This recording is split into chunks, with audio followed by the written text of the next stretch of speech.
Good morning, everyone. This Tractor Man 44. This morning I was heading out to go help a lady friend out with a problem that her son was having. And I was going to stop by my daughter's house, because she had a little water coming in the basement. I was going to take a look at that little issue, but she reminded me that she had a burner that wasn't working right on her LP stove. And as a matter of fact, it's an LP stove that I converted from natural gas to LP not too long ago, simply because the stove is a little bit old. It's 9, 10 years old or so, and there's no factory support, for replacement orifices or replacement parts. So I had to solder the orifices shut and re-drill them. I had to swing in the shed real quick and pick up my orifice bits and my little chart and come down here and kind of degum one of the burner orifices. So with that having been said, I wasn't real prepared to make a video, and so I took this thing apart and just about ready to pull the orifice out. I thought, man, this would be a good thing to do a little video on. So we're kind of starting middle of the stream, so to speak. Now, whenever you convert these things, from natural gas to LP, you got to remember LP gas burns so much hotter than what natural gas is, and it operates at a much higher pressure. You have to make sure that the correct regulator is either installed for LP gas, or it's an adjustable regulator that falls within the range of the 3.5-inch water column adjustment for natural gas, as well as the 10.5 to 11 inches of water column gas pressure for the LP gas. So like I said, that having been said, of course I put a replacement regulator on it whenever I soldered the orifices shut and then re-drilled them. I'm ready to pull that orifice out of the right front burner, so we'll go ahead and take a look and see what's going on there. So you can see back here in the back, you've got your normal little plate that goes on top, and then you got this little shield and everything. This is the igniter right here that actually sparks against the metallic portion to ignite the gas that shoots up out of this orifice and through that hole and hits the bottom of this shield and flares it out to get your flame pattern. Well, I've already taken that off of the front. Matter of fact, it's laying over here. I've got it on the side. So this is the part here that comes out with just 2 screws, and of course here's your plate that flares it out. And so I've got my socket. Now bear in mind, this is a very old stove. It's about 12 years old now, and so it was really rough and gnarly whenever I got it, when it was given to me, and we really made some improvements on it. And so this looks pretty bad, but obviously that's all covered up whenever it's assembled. But it's a good functional stove, and in the meantime it saved her $1,000 better. But at any rate, whenever you back those orifices out of there, if you're not real careful, and if you drop that orifice off, you'll drop it down underneath this shield, which means you got to pull the stove completely out and then remove the top. And that's kind of difficult in some cases. So what I do is I take some tape and bend the tape over double. I wish I had my tripod. I don't have my tripod.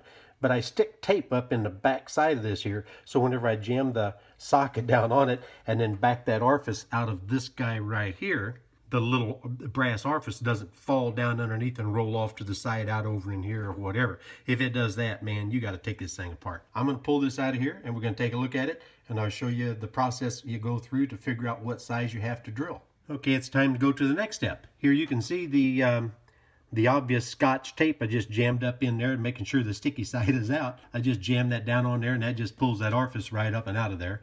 And so here's the brass orifice right here. I don't know if you can see well enough, but you can see some solder that I dropped down inside there whenever I converted this. There are spuds that take a specific drill bit that you can drill this out and pop those spuds in, then re-drill those spuds. There's a whole process about doing that too to do it properly. But anyway, now it's time to look at our drill index. Now, I know y'all are familiar with fractional bits as well as numbered bits. This is a drill index. It's got 20 drills in it that goes from size 61 to size 80. And it's a Malco HVAC product. But if you take a look, here's a complete 20-piece drill index. Obviously, you can see down the backside. The backside is the number 80. All the way up to the front side, number 61. I apologize, it's just not cool without having a way to hold my phone.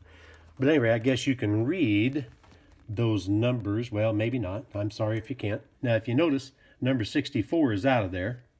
Number 64 is in my pin vise. This is, instead of chucking those up into a drill, It's very, you have to be very gentle with these because they'll snap. They're some of them about as thick as your whiskers, you know what I mean? So you have to be very gentle. And so this here is a pin vise. You literally, well, it works just like a drill, except for you operate it with your fingers.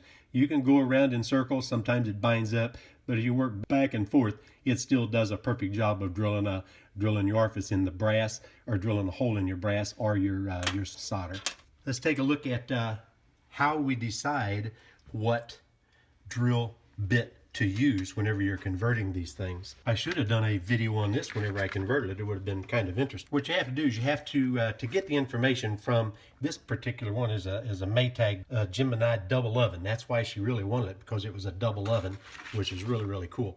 But anyway, I got on the Maytag site and figured out what they called for specifically on the BTU, on the individual burners, and also on the two ovens.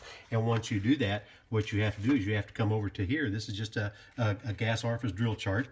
And you can see here's your LP gas, here's your natural gas, and all that. And then here's the drill sizes that you need for the different BTU capacities. Well, her right front, which is what this is, was rated for 9,100 BTU.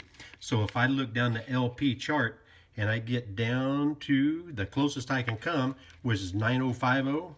That's 50 BTUs off of the 9100 required for the particular burner. Okay, that takes the number 64 drill bit. So what we're doing is we've got the number 64 in the pin vise. We're going to clear out the gum that's kind of developed in there. She might have had a pot of beans or something boil over, and it's splashed up in there. It's not a big deal. And if you notice here, I got RR. That's the right rear.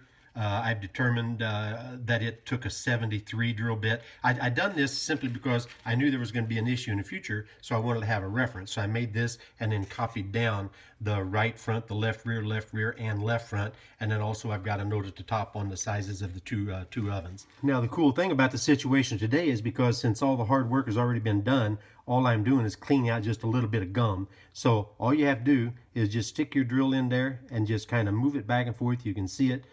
You should not be, oh, that's already through. You should not be removing any material at all. There looks like a little flake came out over here. That's probably just a little bit of solder that I actually forced out. That should be good and clear and ready to reinstall. Now, there are some things that you need to be aware of. I did kind of remove just a little bit. You can see a little flake of solder right there on my finger. But there is something that you need to know. Whenever you solder these things shut, and manufacturers don't recommend them and all that kind of stuff. But anyway, whenever you solder those shut, sometimes they fill up. That's okay. You just drill them out again with a larger bit. And before I soldered those, I sized that to a number drill. I don't remember what size that was. And whenever I filled that up, I re-drilled this all the way down for two reasons. Number one, you want that to be, you know, the same thickness as what it was originally right here, the solder that it's going to pass through, because that's a metering orifice. But at the same time, whenever you drill that out, you end up with a 60-degree angle down at, well, you know, 60 degree on each side, 118 degree actually included angle. And that gives you a cone at the bottom of your solder for you to attempt to center up your orifice drill whenever you're drilling them. You know, we don't do this on a milling machine or anything. It's always in the field. You don't have a way to be extremely accurate, so you want to give yourself the best possible chance of being accurate, and that is to drill that out with a larger bit to give you that 118 degree cone, that cone down in the middle for you to feel when you set your orifice bit in, for the center of that cone to begin the process for drilling. So at any rate, we are cleaned out. I'm going to put it back together, and we're going to take a look-see, see if it fires up and see how it works. You know, one of the things I learned when I was in the Marine Corps is you always want to improvise. Of course, that kind of come from, you know, when you ain't got the right thing. But of course, that come from coming up on the farm too. But at any rate, what I'm doing for a tripod, I'm using a mason jar, you know, just hanging the camera out over the edge of the mason jar, you know, to kind of hold it in place. Here is the orifice ready to go back in, and you can see a little bit of tape sticking out. Now take a look at that. I can just shake that thing all over, and that orifice doesn't want to come out. Now, if you attempted to try to put that brass down in there with a magnetic tip, or with just this stuck into a socket like that, you'd be, in no time, you'd be pulling the top off this thing in order to get that orifice, or to retrieve the fellow. Yeah, just stick it down in there and kind of get him started. Now that's like an aluminum housing down there. So you don't want to get all wild and crazy with it, because you will strip it out, you will do damage to it. And don't try backing that orifice out without these screws back in place to keep that whole burner assembly from twisting under there. You give the first little movement of your ratchet, and you're going to twist that aluminum tubing that holds that in place, and then you got some issues. You're going to have to go about the business of figuring out how to fix that. It doesn't take much to seal it. I mean, it's not crazy tight at all. So at any rate, there she is. She's back in the hole, and we're ready to see what's going to happen here. Here, I turned the light off so we can see if the operation was a success. Oh man, that's kind of pretty. Now it's a little bit weird right here on the front, but we'll give that a go for a while and see what happens. Crazy things happen with this equipment. That's all I can tell you. But I think the operation was a success. She's going to be happy. She can cook a whole bunch of food now. She got 4 whole burners instead of just 3. I really didn't clarify this before, but I told you that you have to make sure you got the right regulator and things in in the circuit. I just kind of touched base and said that natural gas operates at 3.5 inches of water column, and LP gas is 10.5 or 11 inches of water column. Well, there's a reason for that. LP gas, because of its composition, has roughly 2,500 BTUs per cubic foot. Natural gas has just 1,025, roughly 1,050 BTUs per cubic foot. So you can see there's 2.5 times the amount of heat in the same given amount of fuel in LP gas, which necessitates the smaller orifice. And also LP gas is delivered at a higher pressure. But at any rate, this is not a how-to video. I don't want anybody to go out there and take their stoves apart, and do something wrong and, blow up and kill their neighbor's chickens or something like that. I'm not intending on that at all. But it just kind of gives you an idea of the things that you as a homeowner run into, and how simple and how easy a lot of these things are to fix. If you have the proper tools and the wherewithal, to figure it out. But at any rate, hope you enjoyed it. Like I said, don't do as I say and don't do as I do. Do whatever you want, but whatever you do, do it without killing yourself or nobody else. That would not make me happy, So, hey man, this is TractorMan 44, and I am out of here.